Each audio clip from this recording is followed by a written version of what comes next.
Hello दोस्तों, नमस्कार, जय हिंद, जय भारत।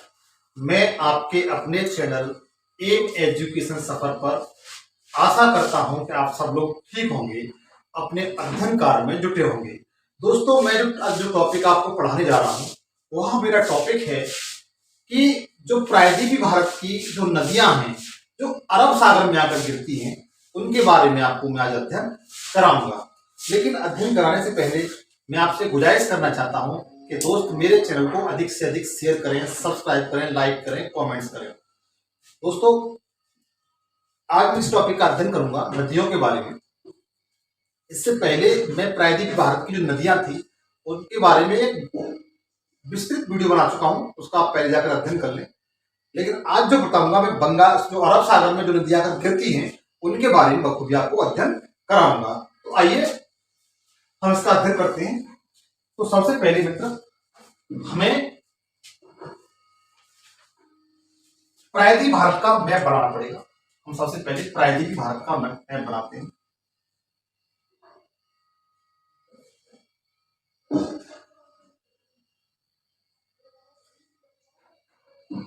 इस तरीके से आप भी मेरे साथ कलम, पेन और कॉपी लेकर बैठें और मेरे साथ इसी तरीके का प्रायद्वीपीय भारत का मैप बनाएं। यह आपका प्रायद्वीपीय भारत है।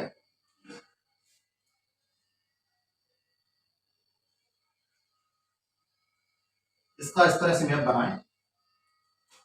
दोस्त, मैप बनाना सब, अगर भारतीय ज्योग्राफी अच्छा करना है तो आपको मैप बनाना सीखना पड़ेगा। तो दोस्त, मैंने आपको बताया था ये प्रायद्वीपीय भारत है। इधर आपकी बंगाल की खाड़ी है, ईस्ट दिशा है, पूर्व दिशा की ओर बंगाल की खाड़ी है। ये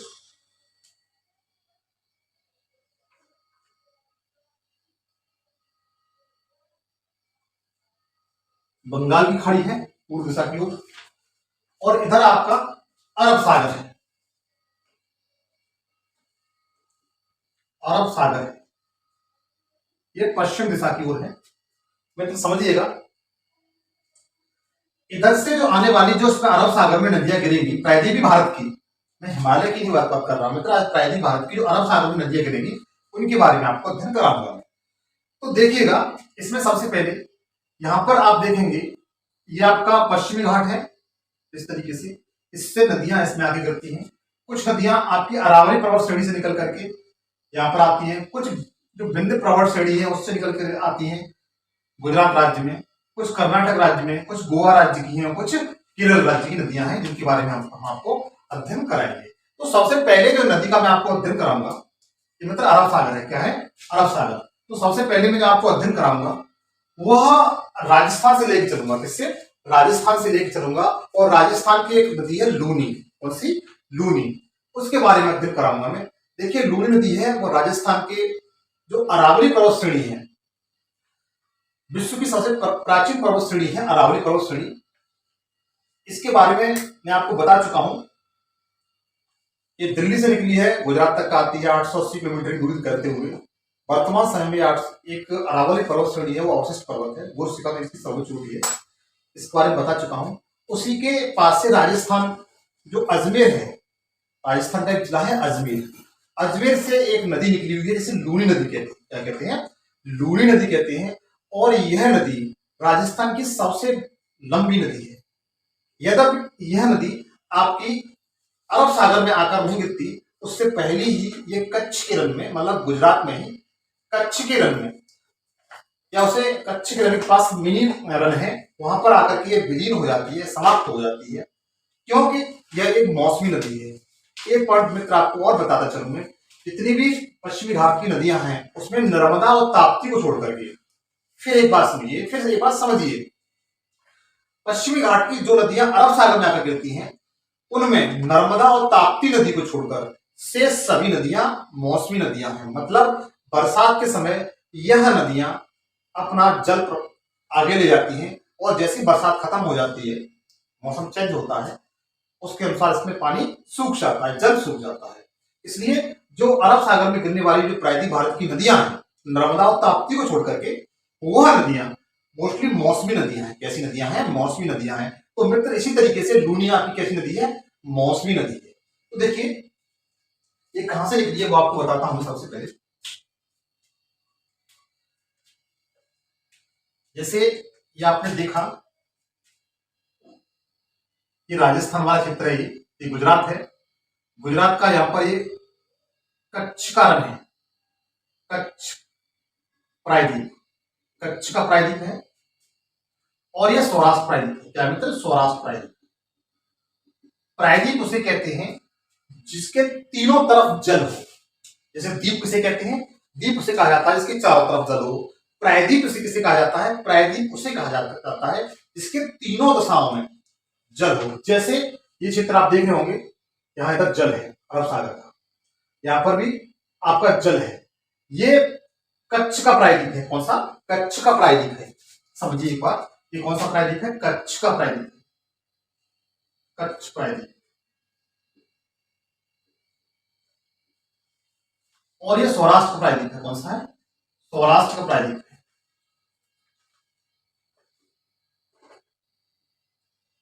सौराष्ट्र प्रायद्वीप है। इसी के पास में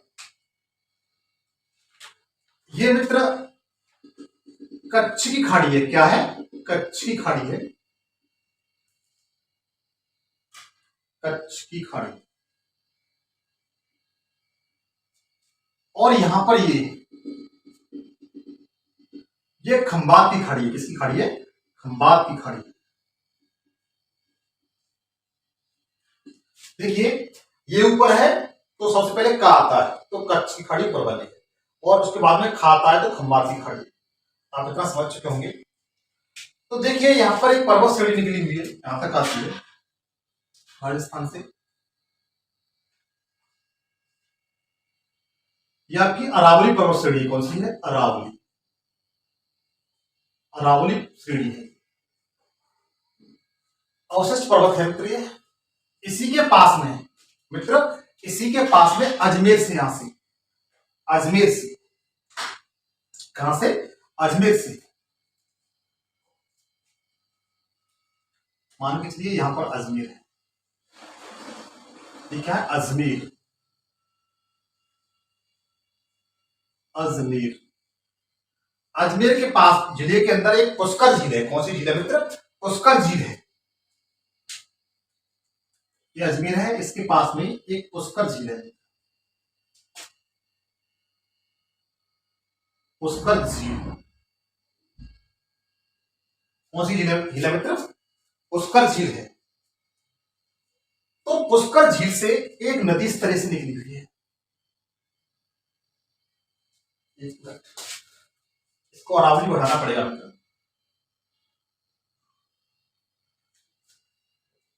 पुष्कर झील से एक नदी निकली हुई है जिसे लूनी नदी कहते हैं। क्या कहते हैं? लूनी नदी कहते हैं। इस तरीके से ये आपकी लूनी नदी है। कौन सी नदी है मित्र? लूनी नदी, लूनी नदी है। और ये कच्छ का जो रण है, ये कौन सा है?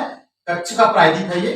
और इसे क्या कहते हैं? कच्छ का रण। कच्छ के रण के पास में लिटिल रन है। क्या कहते हैं यहां पर? Little run. कच्छ के रण का ही भाग है ये लिटिल रन। यहां पर ये नदी आकर के समाप्त हो जाती है। क्या हो जाती है? समाप्त हो जाती है। यह नदी अरब सागर में नहीं पहुंच पाती। जो नदी है वो अरब सागर में नहीं पहुंच पाती। और कच्छ के रण में, कहां पर? कच्छ के रण आ जाए आपका ऑप्शन, या लिटिल लिटिल रन आ जाए तो वहां पर यह नदी विलीन हो जाती है। कच्छ का रण, कच्छ का रण या लिटिल रन, लिटिल रन में आकर के ये नदी समाप्त हो जाती है। क्या हो जाती है? समाप्त हो जाती है। इस तरह इनको हटा देते हैं, इनको जरूरत नहीं है, जो आवश्यक उसी रखेंगे।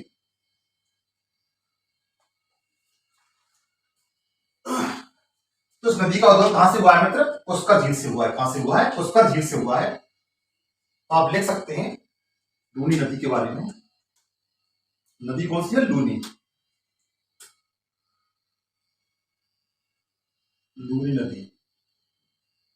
इसका उद्गम है वो है राजस्थान, अरावली पर्वत श्रेणी। कौन सा? अरावली पर्वत श्रेणी। अरावली श्रेणी, अरावली श्रेणी कहां से? अजमेर से। कहां से? अजमेर। अजमेर के पास में क्या है? पुष्कर झील। पुष्कर झील से निकल करके इस तरीके से कहां पर समाप्त हो जाती है? ये कच्छ के रण में। किसके रण में? कच्छ के रण में समाप्त हो जाती है। कहां पर समाप्त हो जाती है मित्र? कच्छ के रण में समाप्त हो जाती है। कच्छ का रण कहां पर है? गुजरात में। निकली कहां से? जो अरावली पर्वत श्रेणी है और राजस्थान में, उसके अजमेर जिले से। कहां से? अजमेर जिले से। वहां पर एक झील है पुष्कर झील, वहां से निकल करके कच्छ के रण में समाप्त हो जाती है। इतना आपको क्लियर हो गया होगा। भारत की स्थल की सबसे बड़ी खारे पानी की झील है। कौन सी झील है? खारे पानी की झील। इसे सांभर झील कहते हैं। क्या कहते हैं मित्र? सांभर झील।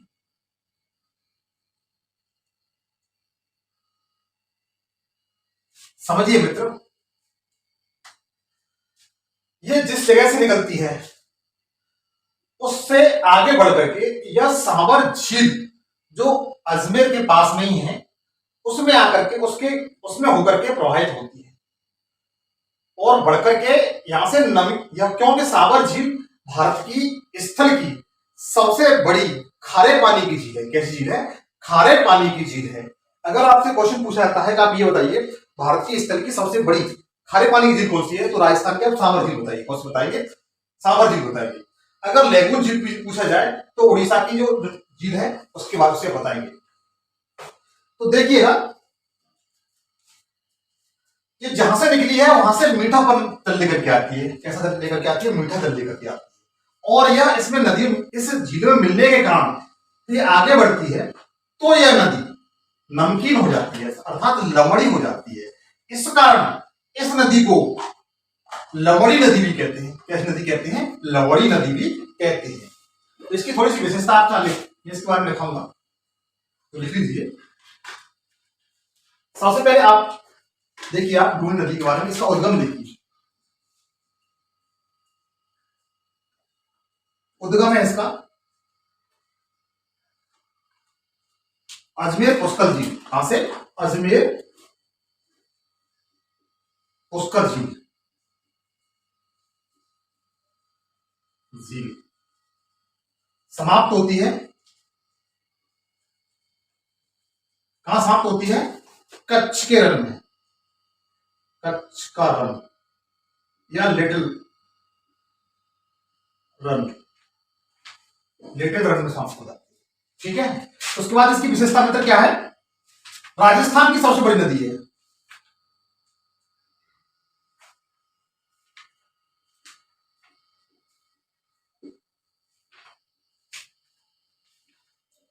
दूसरा पॉइंट आपका यह क्लियर हो गया होगा कि राजस्थान की ये सबसे बड़ी नदी है। तीसरे पॉइंट में आप लिख सकते हैं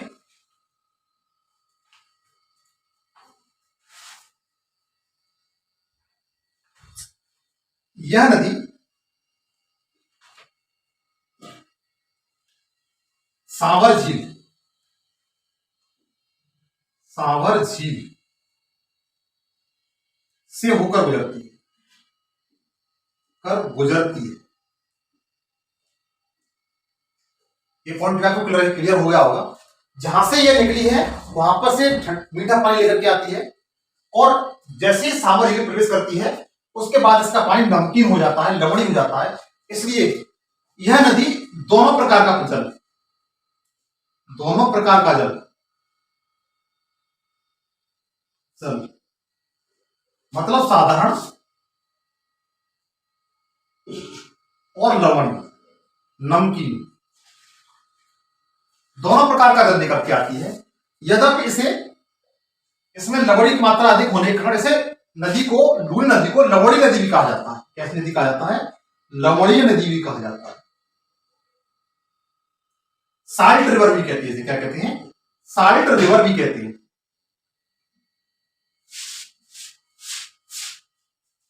कहते क्यों है वो मैंने आपको बता दिया है। इसके बारे में ये विशेषता है, आप लोग नोट कर लीजिए।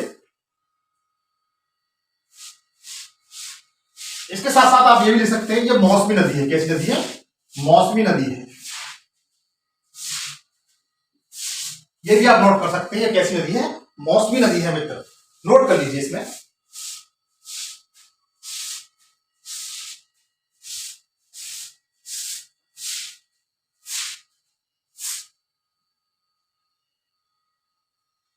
अगर इसकी जो सहायक नदियां हैं, इसकी सहायक नदियों के बारे में पूछा जाता है, अगर इसकी सहायक नदियों के बारे में पूछा जाता है तो इसकी दो सहायक नदियां हैं।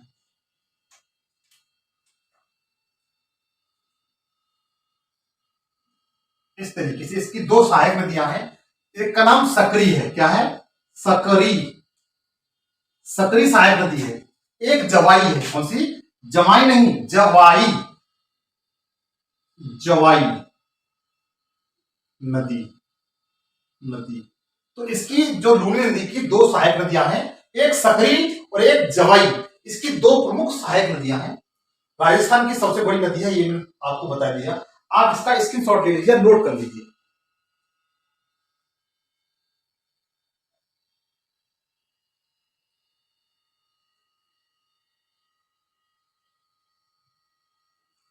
इसके साथ मित्र राजस्थान से कुछ नदियां निकली हुई हैं। इस तरीके से तीन नदियां हैं।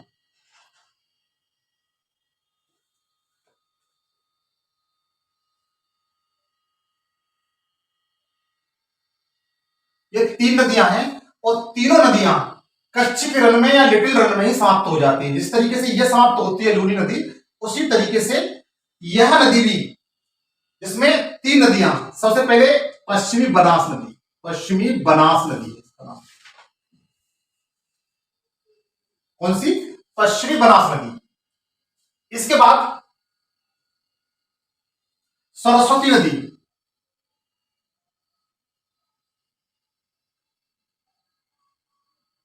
उसके बाद रूपेन नदी,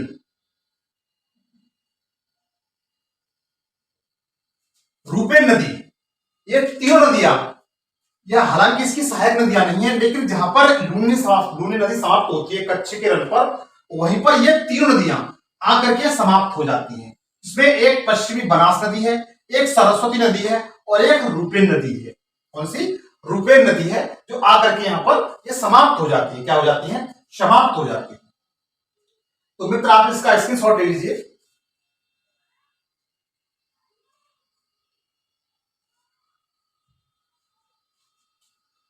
आप इसको नोट कर लीजिए।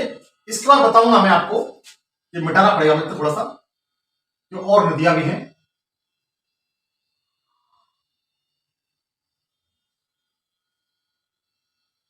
देखिए, इसके बाद एक नदी है साबरमती नदी। साबरमती आश्रम का तो नाम आपने सुना ही होगा।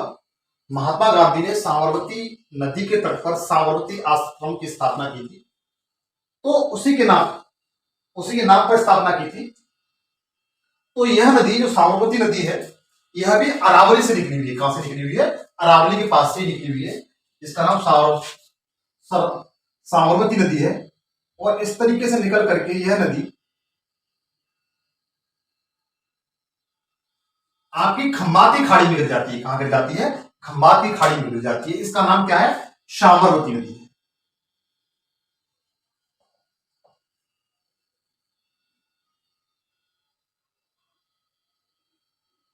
नदी, इसकी विशेषता मित्र यह है कि यह नदी अरावली के पास से निकली हुई है। कहां से निकली हुई है? अरावली के पास से। जो उदयपुर है, राजस्थान में उदयपुर सुना होगा, जो मेवाड़ क्षेत्र, पहले से मेवाड़ क्षेत्र कहा जाता था, अर्थात कहां से निकली हुई है? मेवाड़ से। मेवाड़ उदयपुर आप लिख भी सकते हैं, मेवाड़ उदयपुर। एक मिनट, इसको मिटा दें, इसका काम खत्म हो गया।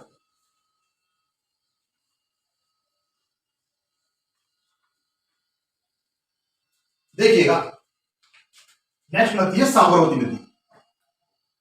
साबरमती नदी, इस नदी का जो उद्गम है मित्र, वह उदयपुर, मतलब मेवाड़ के उदयपुर, कहां से? उदयपुर जिला, सुना होगा आपने, राजस्थान में। कहां पर ये? राजस्थान में है। से निकल करके इस तरीके से कहां पर गिरती है ये? खंबात की खाड़ी में,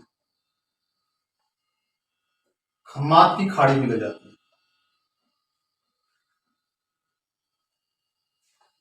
ये खम्मात की खाड़ी में आकर के मिल जाती है। इसकी विशेषता मित्र यह है कि यह नदी, इस नदी पर गुजरात की राजधानी गांधीनगर साबरमती नदी के तट पर है। कहां पर? साबरमती की नदी के तट पर है। इसके बाद गुजरात का प्रसिद्ध नगर, एक औद्योगिक नगर अहमदाबाद इसी नदी के तट पर है, साबरमती नदी के तट पर है। अर्थात मित्र आप ये बताइए, अहमदाबाद नगर किस उद्योग के लिए प्रसिद्ध है? अहमदाबाद नगर है वो किस उद्योग के लिए प्रसिद्ध है? इसकी दो विशेषता मैंने बता दी। साबरमती नदी उदयपुर राजस्थान से निकली हुई है, मेवाड़ क्षेत्र से निकली हुई है। इसके साथ साथ ये खंबाती खाड़ी में आकर गिर जाती है। के साथ साथ गुजरात की राजधानी गांधीनगर साबरमती नदी के तट पर है, और गुजरात का प्रसिद्ध औद्योगिक नगर अहमदाबाद इसी नदी के तट पर है। आपको क्वेश्चन ये बताना है कि अहमदाबाद जो नगर है वो किसके लिए प्रसिद्ध है? इस उद्योग के लिए प्रसिद्ध है। तो इसके बारे में लिखा था हमने, तो थोड़ा सा आपने उद्गम तो इसका देख लिया। इसका उद्गम कहां से? मेवाड़ से है।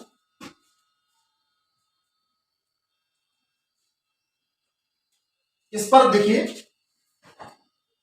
साबरमती आश्रम है, आश्रम इस पर है जो गांधी जी ने बनाया था। उसके बाद गुजरात की राजधानी गांधीनगर, गांधीनगर प्लस अहमदाबाद नगर, कौन सा? अहमदाबाद।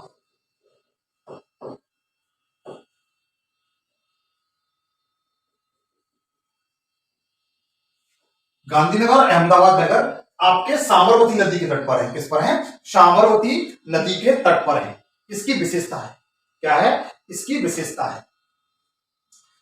आप इसको नोट कर लीजिए।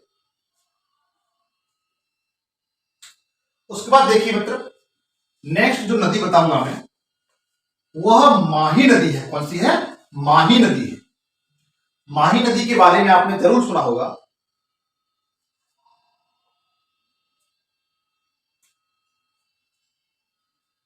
अगली नदी है आपकी माही नदी। माही नदी इस तरीके से निकली है, मध्य प्रदेश से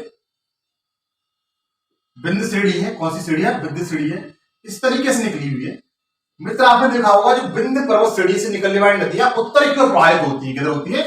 उत्तर की ओर प्रवाहित होती है। तो ये भी नदी माही नदी उत्तर की ओर प्रवाहित होगी। इस तरीके से होने के बाद राजस्थान में पहुंच करके ये यू टर्न ले लेती है। कैसा ले लेती है?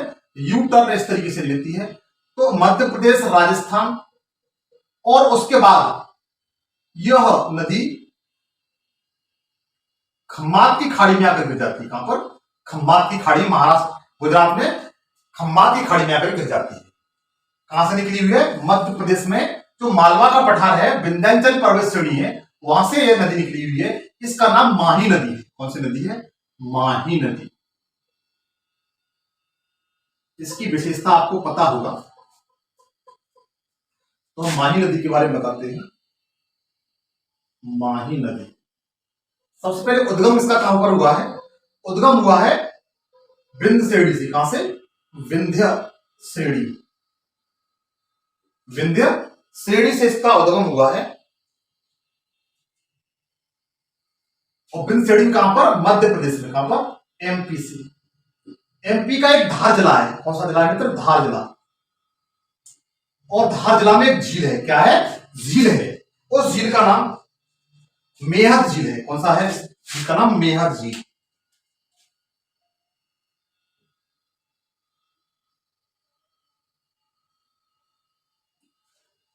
सुनिए, जो माही नदी है मित्र, माही नदी विंध्य श्रेणी मतलब मध्य प्रदेश का एक धार जिला है।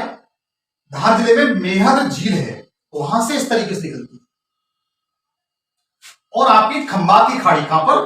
खंबात की खाड़ी,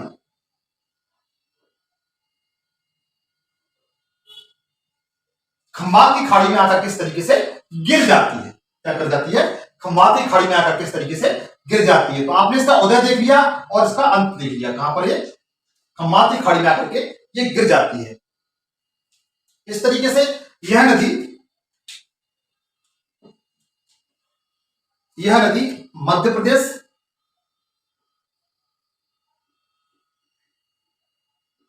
मध्य प्रदेश, राजस्थान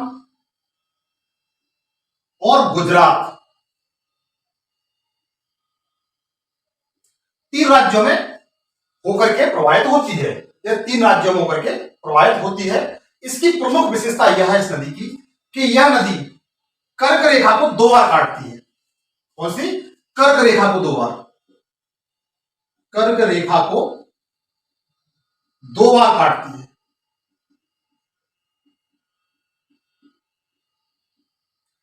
पहले यहां काटती है, फिर यहां काटती है। इसकी प्रमुख विशेषता यही है कि कर्क रेखा को दो बार काटती है। मित्र, आपसे मैं क्वेश्चन पूछना चाहता हूं, विश्व की ऐसी कौन सी नदी है जो विषुवत रेखा को दो बार काटती है और किस देश में? फिर सुनिएगा, आपको मेरा क्वेश्चन का कमेंट्स में आंसर देना है कि विश्व की ऐसी कौन सी नदी है जो विषुवत रेखा को, भूमध्य रेखा को, इक्वेटर को दो बार काटती है और वो किस देश में है। इसके बाद मकर रेखा को काटने वाली ऐसी कौन सी नदी है जो दो बार काटती है और किस देश में? इन दोनों के आंसर आप मुझे कमेंट बॉक्स में लिख करके बताएंगे। तो देखिएगा, इसकी प्रमुख विशेषता मैंने आपको बता दी कि यह तीन राज्यों में होकर बहती है।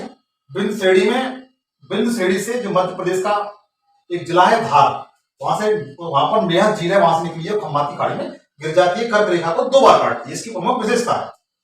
उसके बाद देखिए मित्र,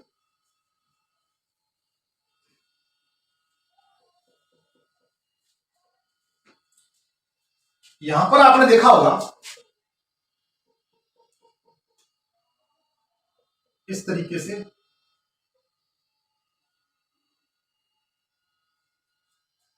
ये विंध्याचल पर्वत श्रेणी है। कौन सी है मित्र? विंध्य पर्वत श्रेणी,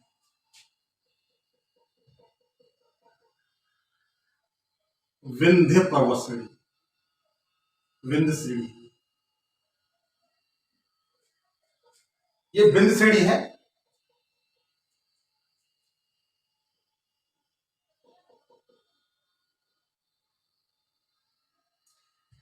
और इसी का एक पार्ट है विंध्य श्रेणी का, इस तरीके से छत्तीसगढ़ राज्य में, इस तरीके से छत्तीसगढ़ राज्य में विंध्य श्रेणी का ये पार्ट है जिसे मेकाल कहते हैं। क्या कहते हैं? मेकाल, मेकाल श्रेणी कहते हैं। ये कहां पर है मित्र? छत्तीसगढ़ और मध्य प्रदेश के बॉर्डर पर है ये। और इसी के पास से इसकी जो सबसे ऊंचा स्थान है ये वाला, जिसे अमरकंटक कहते हैं। क्या कहते हैं? अमरकंटक।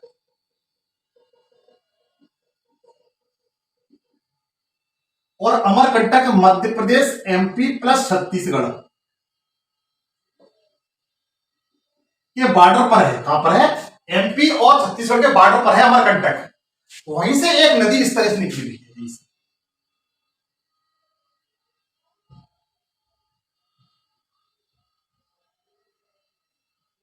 इस तरीके से, और खंबात की खाड़ी में आकर के ये गिर जाती है। इस नदी का नाम नर्मदा नदी है। क्या नाम है इसका? नर्मदा नदी।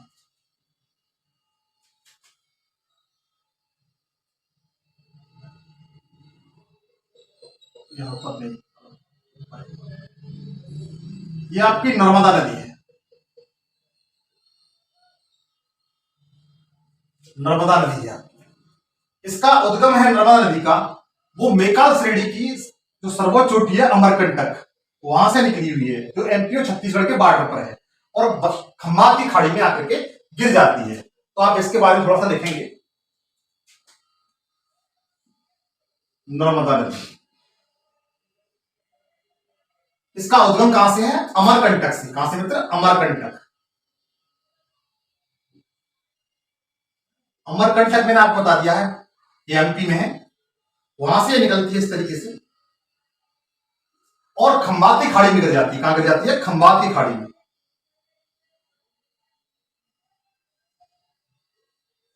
कहां पर गिर जाती है? खंबाती खाड़ी में आकर के गिर जाती है। इसके उत्तर में विंध्याचल पर्वत श्रेणी है।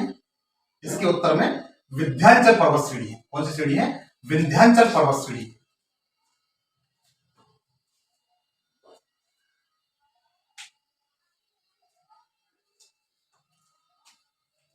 इसके बाद देखिए, इसकी और विशेषता बताता हूं।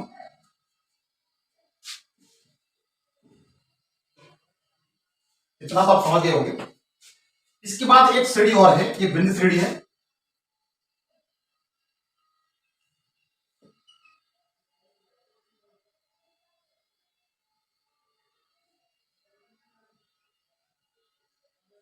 आप बताइए मैं इसकी कौन सी श्रेणी बना रहा हूं?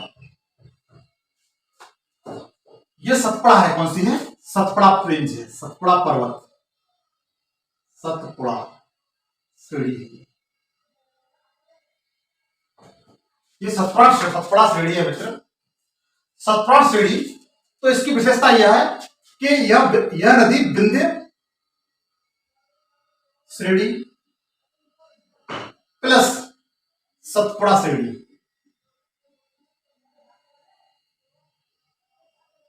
के मध्य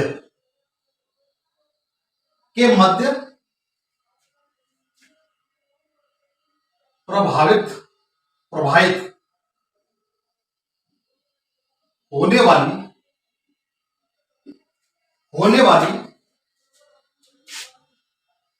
भारत की भ्रंश, क्योंकि भ्रंश में होकर बहती है ये भ्रंश, भारत की भ्रंश सबसे बड़ी नदी है, सबसे बड़ी नदी है। समझिए मित्र, यह भारत की एक ऐसी नदी है जो भ्रंश में होकर बहती है और इसकी विशेषता यह है कि भ्रंश में बहने वाली यह भारत की सबसे बड़ी नदी है। यह भारत की सबसे बड़ी नदी है। अगर प्रायद्वीपीय भारत की बात करें तो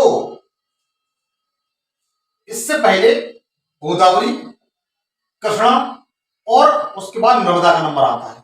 यद्यपि इसकी जो लंबाई है वो 1312 किलोमीटर है। कितनी लंबाई इसकी? 1312 किलोमीटर है इसकी लंबाई। लंबाई वगैरह ज्यादा नहीं पूछी जाती है, ये बहुत कम पूछा जाता है। इसकी लंबाई 1312 किलोमीटर है। लेकिन अगर आपसे भ्रंश की बात की जाए तो भ्रंश की यह भारत की सबसे बड़ी प्रवाहित होने वाली नदी है। लेकिन प्रायद्वीपीय भारत की बात करें तो यह तीसरे नंबर की नदी है। सबसे अधिक लंबी है आपकी गोदावरी, फिर कृष्णा, उसके बाद नर्मदा नदी है। तो आप इसको पॉइंट को लिख सकते हैं, भ्रंश की सबसे बड़ी नदी है, भ्रंश से प्रभावित होने वाली सबसे बड़ी नदी है। आप अपनी भाषा में लिख सकते हैं, कोई दिक्कत नहीं है।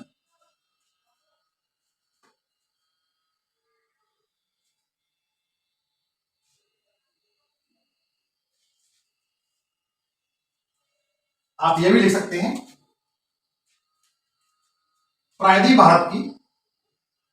प्रायद्वीपीय भारत की गोदावरी, कृष्णा के बाद तीसरी सबसे बड़ी नदी है, तीसरी बड़ी नदी है, बड़ी नदी है। नोट कर लीजिए आप।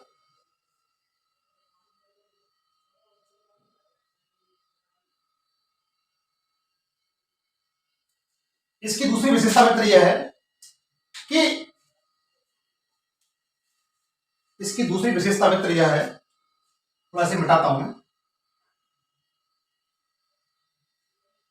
कि यह जिस स्थान पर ये गिरती है वहां भड़ौच बंदरगाह है। कौन सा? भड़ौच बंदरगाह है। जिस स्थान पर यह नदी गिरती है, यहां पर गिर रही है यह नदी, यहां पर क्या है? भड़ौच बंदरगाह।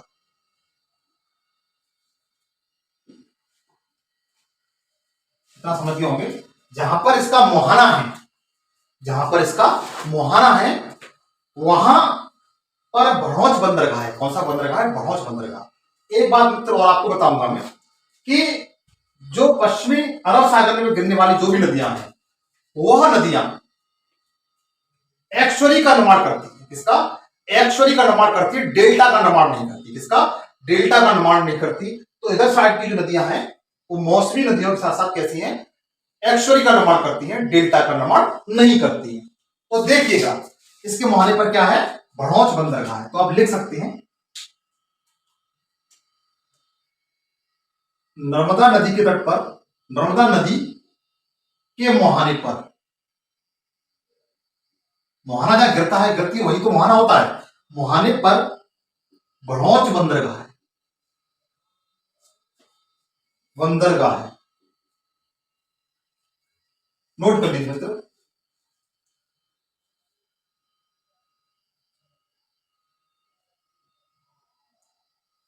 देखिए इसके बाद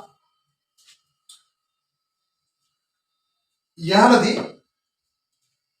मध्य प्रदेश मतलब एमपी, मध्य प्रदेश में प्रवाहित होती है, महाराष्ट्र में प्रवाहित होती है और गुजरात में प्रवाहित होती है। यह नदी मध्य प्रदेश, गुजरात और महाराष्ट्र में होकर के प्रवाहित होती है।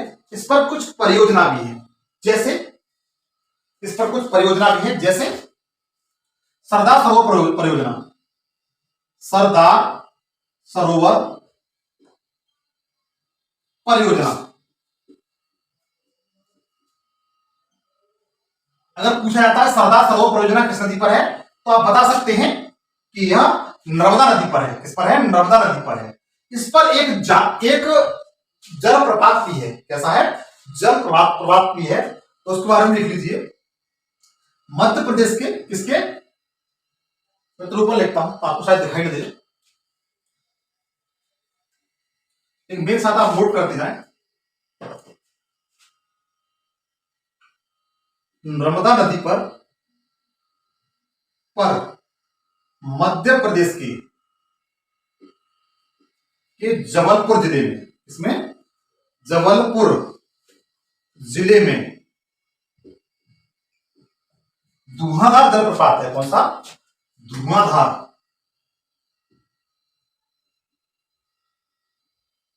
जलप्रपात। कौन सा है? धुआंधार जलप्रपात भी है। नर्मदा नदी पर मध्य प्रदेश के जबलपुर जिले में धुआंधार जलप्रपात है। कौन सा है? धुआंधार जलप्रपात है। आप इसे नोट कर लीजिए। इसकी कुछ सहायक नदियां हैं मित्र, बताता हूं। सहायक नदियां,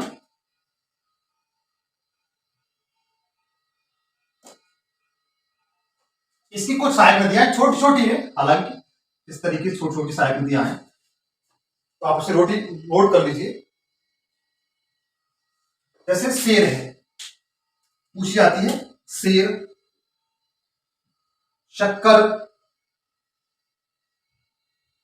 शेर, शक्कर, दूध, इसकी सहायक नदियां है। तवा, उरी, मान, ये मित्र सहायक नदियां हैं, पूछ ली जाती है कभी कभी।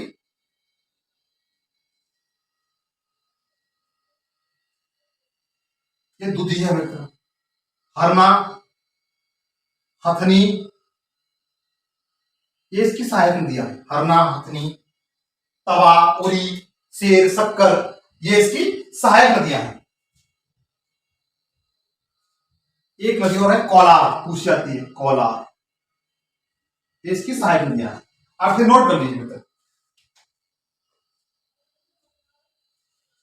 अब मैं आपको बताऊंगा ताप्ती नदी। कौन सी? ताप्ती नदी बताऊंगा।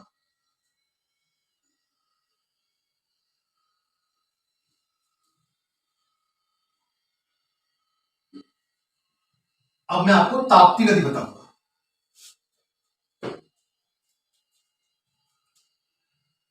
देखिए मित्र, ये बिंदुसड़ी है, नर्मदा नदी है, फिर उसके बाद सतपुड़ा रेंज है।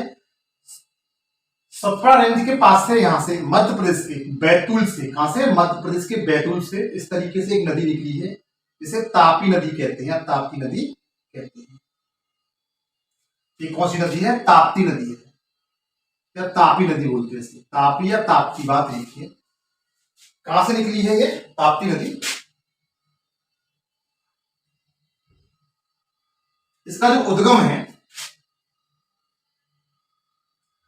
कहां से उद्गम है, वो सतपुड़ा। उद्गम बताता हूं मित्र आपको, उद्गम सतपुड़ा। सतपुड़ा श्रेणी है मध्य प्रदेश में, कहां पर? एमपी में। एमपी में कहां पर? एमपी में।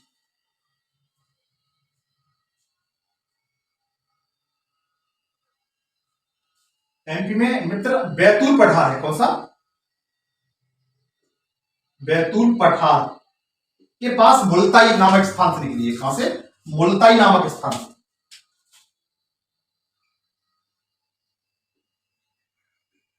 मुल्ताई स्थान नामक स्थान, मुल्ताई नामक स्थान से निकली है मित्र ये। और इसकी विशेषता यह है, कहां से निकली है? मुल्ताई नामक स्थान से निकली है।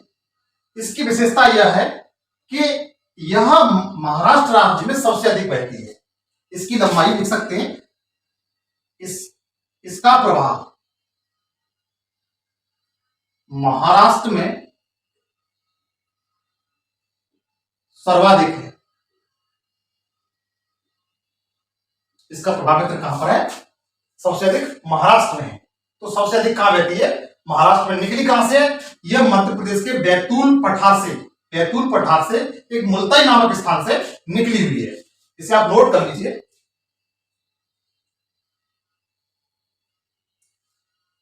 और खंबाती खाड़ी में गिर जाती है, ये भी पता है आपको। कहां गिरती है? खंबाती खाड़ी में आकर गिर जाती है। यहां से निकलकर कहां गिरती है? खंबात की खाड़ी में गिरती है। खंबात की खाड़ी में गिर जाती है। यहां पर आपको यही जरूर लगा होगा कि महाराष्ट्र में, लेकिन मित्र थोड़ा मैं आपको जो बता रहा हूं वही आप नोट करते रहे। ये कहां पर गिरती है? गुजरात में खंबाती खाड़ी में। यहां पर महाराष्ट्र आपको जरूर दिखाई दे रहा होगा कि महाराष्ट्र में आप सब लिखा रहे हैं, लेकिन ये आपका गुजरात में है। कहां पर है? गुजरात में है। इसके बाद आप देखिए, जो सूरत बंदरगाह है, कौन सा? सूरत बंदरगाह है, वो इसी नदी के तट पर है। तो आप नोट ले सकते हैं। एक मिनट इसे बताता हूं मैं। जो सूरत बंदरगाह है वो इसी नदी के मुहाने पर है। सूरत बंदरगाह इसी के मुहाने पर है। परफेक्ट, इतना मैं तो समझ गया हूं मित्र। एक चीज और है, जो भी नदियां अरब सागर में गिरती हैं वह काफी तेजी से गिरती हैं और एक्चुअली का निर्माण करती है, गड्ढे का निर्माण कर देती है। इसीलिए यहां पर इधर साइड जो भी बंदरगाह अधिकांश है वह प्राकृतिक बंदरगाह है। कैसी बंदरगाह है? प्राकृतिक बंदरगाह है। सूरत, बड़ौत, ये प्राकृतिक बंदरगाह है। इस बार देखिए, इसमें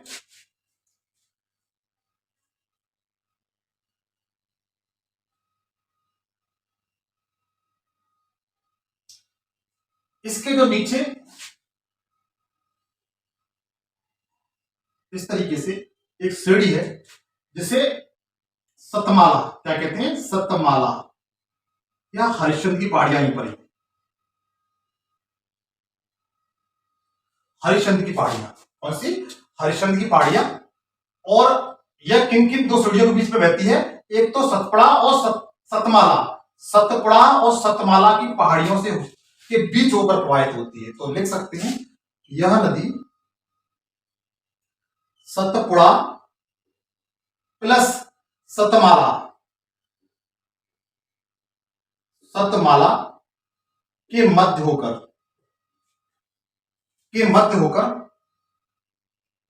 प्रवाहित होने वाली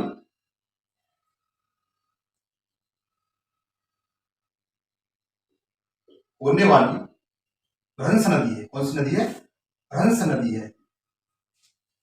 नर्मदा के साथ साथ यह भी एक भ्रंश नदी है। अच्छा मित्र, अब आपको ये जो सतपुड़ा पर्वत दिखाई दे रहा होगा, यह एक भ्रंश पर्वत है। कैसा पर्वत है? भ्रंश पर्वत का मतलब ये होता है इस तरीके से, मतलब ऐसी पर्वत श्रेणी है, इधर पहले जैसे यहां पहले एक पर्वत आधार स्थल रहा होगा, लेकिन यहां पर दबाव के कारण यह क्षेत्र ऊपर उठ गया और ये बैठे रह गया। तो इधर ये दिखाई देने वाला जो पर्वत है उसे भ्रंश पर्वत या ब्लॉक पर्वत कहते हैं। क्या कहते हैं? भ्रंश पर्वत या ब्लॉक पर्वत कहते हैं। ठीक है, तो आप समझ गए होंगे। जो सतपुड़ा है वो ब्लॉक या भ्रंश पर्वत है। कैसा? ब्लॉक या भ्रंश पर्वत है। आप इसे नोट कर लीजिए।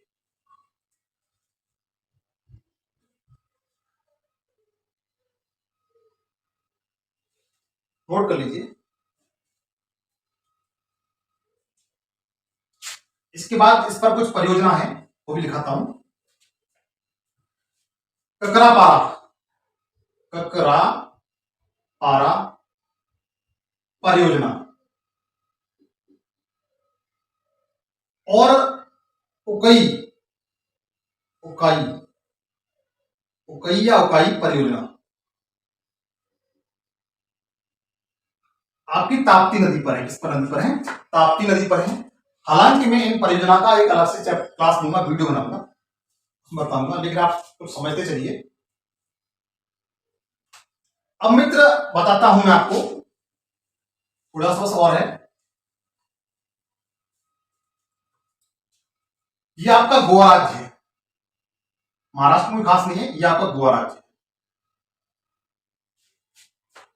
और गोवा में मित्र 4 नदी हैं इस तरीके से।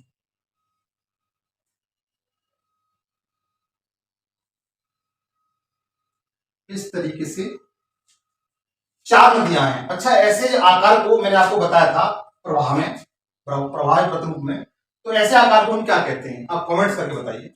यहां पर 4 नदियां हैं। कौन सी नदियां हैं? 4 नदियां हैं। इसका नाम चपोर है। कौन सा है? चपोर। जो ऊपर वाली है उसका नाम चपोर है। और मित्र ये 4 नदियां गोवा राज्य में ही है। फिर मांडवी, चपोर नदी, उसके बाद मांडवी नदी, उसके बाद ज्वारी नदी, ज्वारी नदी। आप मित्र मेरे साथ इस तरीके से बना ले और नोट करते चले।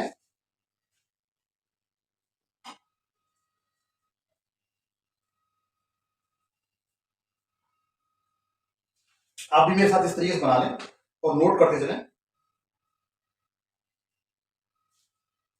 इसके बाद ये रोचल नदी है। कौन सी है? रोचल नदी। गोवा में बहने वाली ये 4 प्रमुख नदियां हैं। हालांकि इनका उदय गोवा से नहीं हुआ है, कर्नाटक राज्य इधर से हुआ है, लेकिन ये गोवा में होकर बहती हैं और इनका बहुत बड़ा रोल है गोवा में। तो मैं गोवा के बारे में बताऊंगा, इन 4 नदियों के बारे में। गोवा की नदी, सबसे पहले मैं आपको बताता हूं चकोर नदी। चकोर नदी, चकोर नदी की मित्र विशेषता क्या है?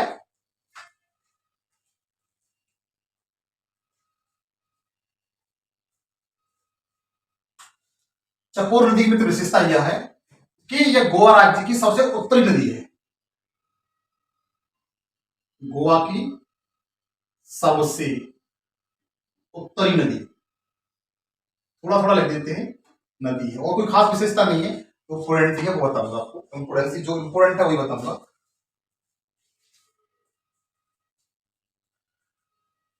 इसके बाद मांडवी नदी है। कौन सी है? मांडवी नदी।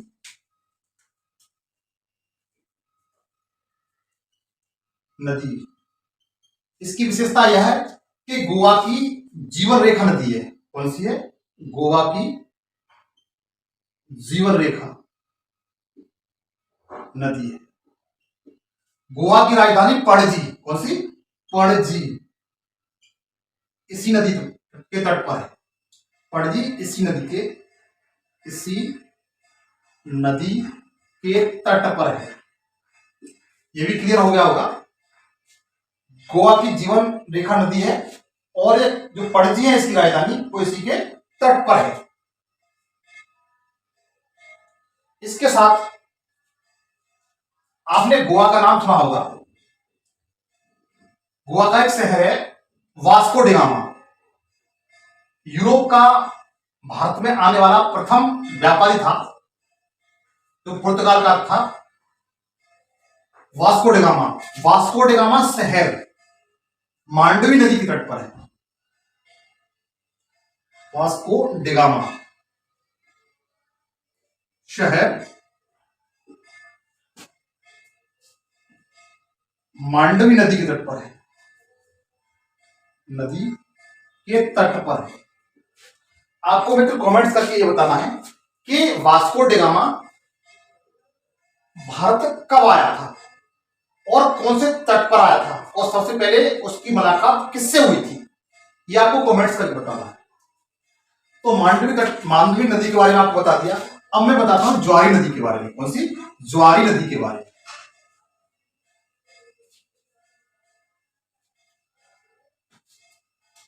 ज्वारी नदी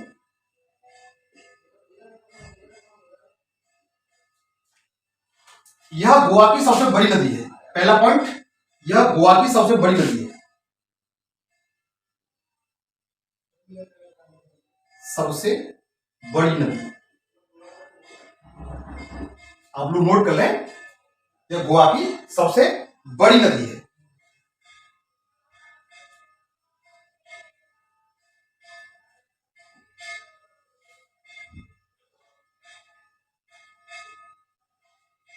और इसकी साथ विशेषता मित्र इतनी है कि यह सबसे बड़ी नदी है। इसके बाद नोट करके लिखेंगे आप, इसके बाद नोट करके आप लिखेंगे कि जो मरमा गोवा बंदरगाह है, कौन सा? मारमा गोवा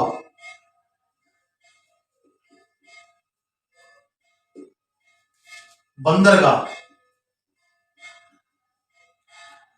मरमा गोवा बंदरगाह है मित्र, वह मांडवी और प्लस ज्वारी, मांडवी और ज्वारी नदी के तट पर है, के मुहाने पर है, नदी के मुहाने पर।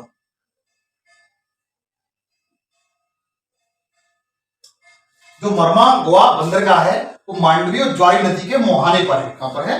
मांडवी और ज्वारी नदी के मुहाने पर है। मित्र एक बात बताना आपको भूल गया, नोट कर लीजिए आप पहले से।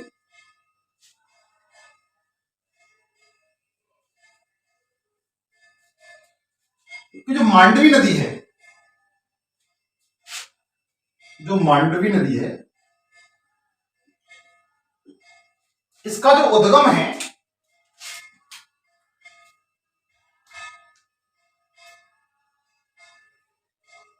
कर्नाटक के वेलग्राम। कहां से हुआ है? कर्नाटक के वेलग्राम से हुआ है। तो मित्र आपको ये बताना है कि कर्नाटक का जो बेलग्राम है उसमें जो कांग्रेस का एक अधिवेशन हुआ था उसकी अध्यक्षता किसने की और एक अधिवेशन कब हुआ था? बहुत इंपॉर्टेंट फैक्ट है इतिहास का, आप उसे रट ले जाइए, याद रखिए कि कर्नाटक का जो बेलगाम शहर है जहां से मांडवी नदी का उद्गम हुआ है, तो इसी नदी के तट पर उद्गम के स्थान पर बेलगाम शहर में कांग्रेस का एक अधिवेशन हुआ था। वो अधिवेशन कब हुआ था और उसकी अध्यक्षता किसने की थी? ये दो क्वेश्चन है, आप इन क्वेश्चनों के मुझे कमेंट्स में जवाब देंगे, मैं वेट करूंगा आपको आंसर का। तो देखिएगा,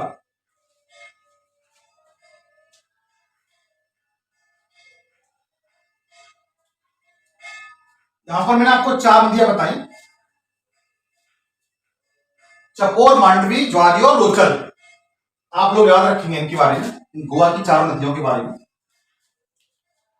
यह आपका गुजरात वाला क्षेत्र है मित्र, यह आपका गोवा हो गया। अब देखिए कर्नाटक की एक नदी है, इस नदी का नाम शरावती नदी है। यह शरावती नदी है। कौन सी नदी है? शरावती नदी है। यह नदी श्रावणी नदी के बारे में देखें। इसका उद्गम स्थल कहां से? कर्नाटक से। कहां से? कर्नाटक। कर्नाटक में एक स्थान है शिमोंग जिला। शिमोंग जिला, शिमोंग जिला में एक स्थान और है अब्बू तीर्थ। कौन सा? अब्बू तीर्थ। अब्बू तीर्थ। अब्बू तीर्थ से निकल करके यह नदी आपकी अरब सागर में गिर जाती है। कहां पर गिर जाती है? अरब सागर में गिर जाती है। अब्बू तीर्थ स्थान से निकली है। कहां से निकली है? अब्बू तीर्थ स्थान से निकल करके यह नदी अरब सागर में आकर के गिर जाती है। आप इसका स्क्रीनशॉट ले लीजिए। उसके बाद देखिए,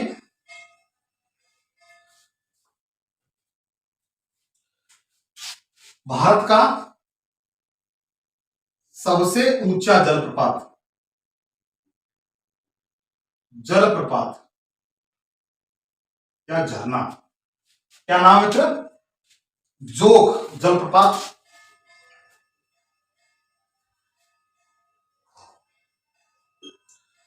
घोर सप्पा भी कहते हैं इसे, सप्पा जलप्रपात, या महात्मा गांधी जलप्रपात। महात्मा गांधी जलप्रपात एक ही नाम है मित्र, जलप्रपात। शरावती नदी की तरफ, शरावती नदी बनाती है। भारत का सबसे ऊंचा जलप्रपात है घोरसप्पा या जोग या महात्मा गांधी जलप्रपात। वो इस आपकी शरावती नदी की बनाती है और कर्नाटक से ये निकलती है, बंगाली खाड़ी में गिर जाती है। इसके बाद तमिलनाडु राज्य में देखते हैं, उसमें 2-3 नदियां हैं। सॉरी, केरल राज्य में देखते हैं। केरल राज्य में देखते हैं, केरल में एक नदी है इस तरीके से, भरतपुजा। यह आपका कर्नाटक है। क्या है? कर्नाटक। और यहां से आपका ये आपका पड़ जाए केरल। कौन सा? केरल। केरल में एक नदी है भरतपुजा। कौन सी नदी है? भरतपुजा नदी है इस तरीके से। दूसरी नदी है पेरियार नदी। कौन सी? पेरियार नदी। तो इन नदियों के बारे में थोड़ा सा बताता हूं, रुके रहिए। सबसे पहले भरतपुजा नदी है।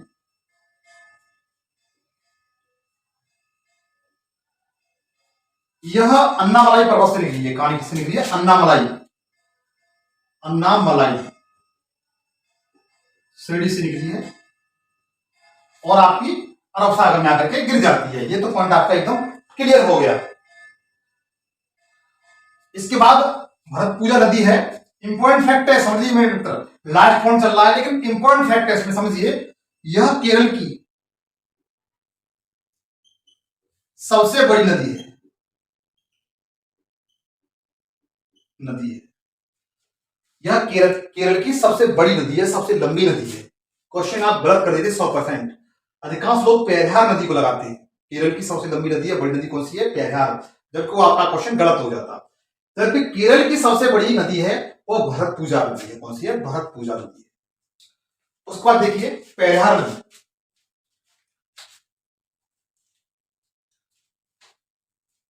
पेरियार नदी बस खत्म हो गया। पेरियार नदी केरल की मुख्य नदी है।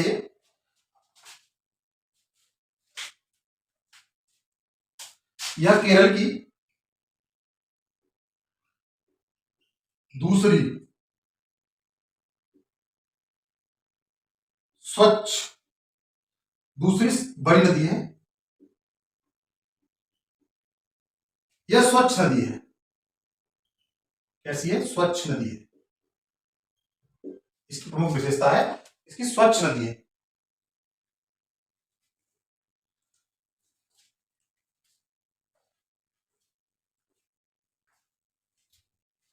इसे केरल की जीवनदायिनी नदी भी कहते हैं।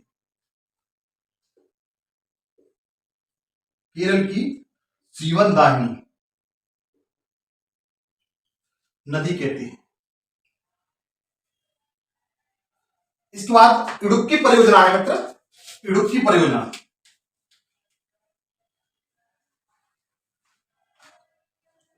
की परियोजना आपकी पेरियार नदी पर है। किस नदी पर है? पेरियार नदी पर है।